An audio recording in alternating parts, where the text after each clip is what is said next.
بسم اللہ والصلاة والسلام علی رسول اللہ صلی اللہ علیہ وسلم وآلہ وصحبہ اجمعین۔ قال رسول اللہ صلی اللہ علیہ وسلم من لزم الاستغفار جعل اللہ له من كل ضيق مخرجا ومن كل هم فرجا ورزقه من حيث لا يحتسب رواه ابو داود۔ بزرگوں اور دوستوں، درس حدیث کا سلسلہ چل رہا ہے۔ آقا مدنی صلی اللہ علیہ وسلم نے امت کی نجات کے لیے، امت کے فلاح اور بہبود کے لیے ہر طرح کی ہدایات اور تعلیمات سے ہمیں نوازا ہے۔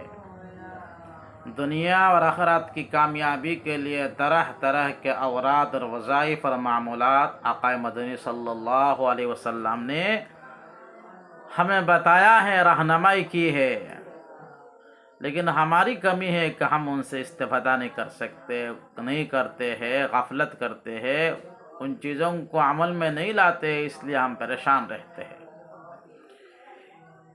ان اعمال میں سے ایک عمل جو ہے استغفار کا عمل ہے۔ استغفار کا مفہوم ہوتا ہے بندہ اپنے گناہوں کی معافی مانگے اللہ تعالیٰ سے۔ یا اللہ سے معافی مانگنا جو ہے اللہ تعالیٰ بڑا پسند فرماتا ہے، اللہ بہت خوش ہوتے ہیں معافی مانگنے سے۔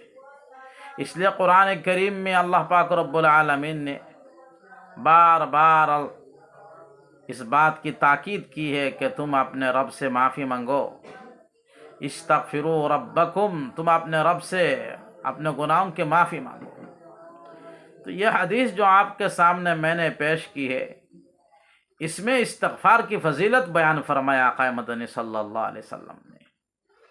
دنیا کی تمام جھامیلا، پریشانی، مصائب، آلام، تکلیف، تنگی، ان سب سے نکلنے کے لیے آقا صلی اللہ علیہ وسلم نے ایک نسخہ بتایا کہ استغفار کرو۔ فرمایا من لازم الاستغفار، جس نے استغفار کو یعنی اللہ سے معافی مانگنے کو اپنے اوپر لازم کر لیا۔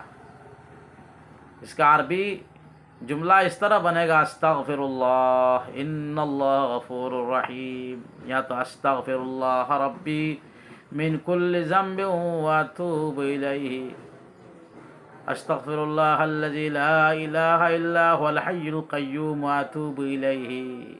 یہ سب استغفار کے اوراد اور وظائف ہے، ان کو اپنے پر لازم کر لے۔ صبح شام چلتے پھرتے، اٹھتے بیٹھتے، بازاروں میں، گلیوں میں، مکان میں، مسجد میں، جہاں کہیں بھی ہو، اپنے اوپر لازم کر لے گا جو انسان، جو بندہ، آقا مدنی صلی اللہ علیہ وسلم فرماتے ہیں جعل اللہ له من کل ضیق مخرجا، اللہ پاک رب العالمین اس کو ہر تنگی سے نکلنے کے لیے راستہ بتا دیں گے۔ ہر تنگی سے نکلنے کے لیے اللہ پاک رب العالمین راستہ کھول دیں گے اس کے لیے۔ کتنی بڑی بشارت ہے۔ ومن کل ہم فرجا، اور ہر غم، ٹینشن اور ہر طرح کی یعنی رنجیدہ ہونا، ٹینشن میں مبتلا ہونا، ان سب چیزوں سے اللہ تبارک و تعالیٰ کشادگی عطا فرمائیں گے، ٹینشن کو ختم کر دیں گے، غم کو ختم کر دیں گے، پریشانی کو ختم کر دیں گے، دور کر دیں گے۔ وَرَزَقَهُ مِنْ حَيْثُ لَا يَحْتَسِبْ، اور اللہ ایسی جگہ سے رزق عطا فرمائیں گے کہ کسی کو گمان بھی نہیں ہوگا۔ ایسی جگہ سے اللہ تعالیٰ اسباب عطا فرمائیں گے، ضرورت کو پوری کر دیں گے کہ آپ کو وہاں تک رسائی بھی نہیں ہوگی کہ کیسے ہو رہا ہے، کیا ہو رہا ہے۔ یہ استغفار کی خیر اور برکت ہے۔ چنانچہ حضرت حسن بصری رحمۃ اللہ علیہ جو تابعین میں سے بہت بڑے آدمی تھے، ان کے پاس ایک آدمی ان کی خدمت میں آ کر کہنے لگا کہ ہمارا کھیت خشک ہو رہا ہے، بارش کی دعا کیجیے، اللہ تعالیٰ بارش نازل فرمائے، تو انہوں نے کہا کہ استغفار کرو۔ دوسرا آدمی آ کر کہا کہ ہمارے کاروبار ٹھپ ہو گیا ہے، کاروبار میں برکت ہو جائے، آگے چلے، اس کے لیے دعا کیجیے، تو حضرت نے یہی جواب دے، استغفار کرو۔ اور ایک آدمی آ کر کہا کہ حضرت میرے لیے اللہ تعالیٰ کوئی اولاد دے دے، لڑکا دے دے، اس کے لیے آپ دعا کیجئے، تو حضرت نے فرمایا استغفار کرو۔ ایک آدمی نے کہا کہ اللہ تعالیٰ مجھے مال و دولت دے دے، حضرت نے کہا استغفار کرو۔ مجلس میں بیٹھنے والوں نے کہا حضرت سب کا علاج آپ تو ایک ہی چیز کو بتا رہے، یہ کیسے ہو سکتا ہے کہ سارے درد کا علاج ایک ہی ہو، سارے تکلیف کا علاج، سارے ضرورت ایک ہی وظیفہ سے پورا ہو جائے؟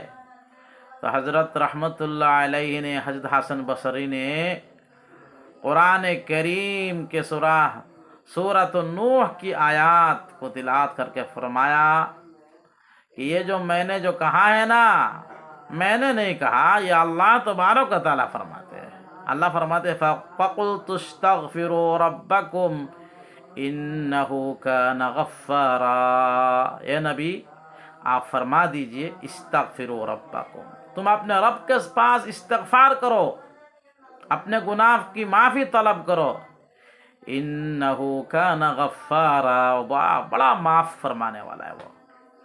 کیا ہوگا؟ یرسل السماء علیکم مدرارا، بارش کی قحط دور ہو جائے گی۔ جنہوں نے بارش کی شکایت کی، بارش نہیں ہو رہی ہے، کھیت خشک ہو رہا ہے، اس کا علاج بتا دیا کہ اگر قحط سالے ہو جائے تو کثرت سے استغفار کرو، اللہ تعالیٰ آسمان سے بارش برسائیں گے۔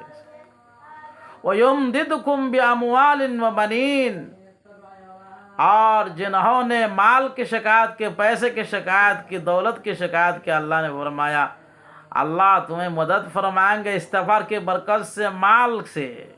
جنہوں نے اولاد کی شکایت کی کہ اولاد اللہ دے دے، تو اس کی بھی شکایت دور ہو گئی۔ اللہ فرماتا ہے یمددکم باموال و بنین، مال بھی دیں گے، اولاد بھی دیں گے، اور وہ بھی مذکر اولاد دیں گے، لڑکے عطا فرمائیں گے۔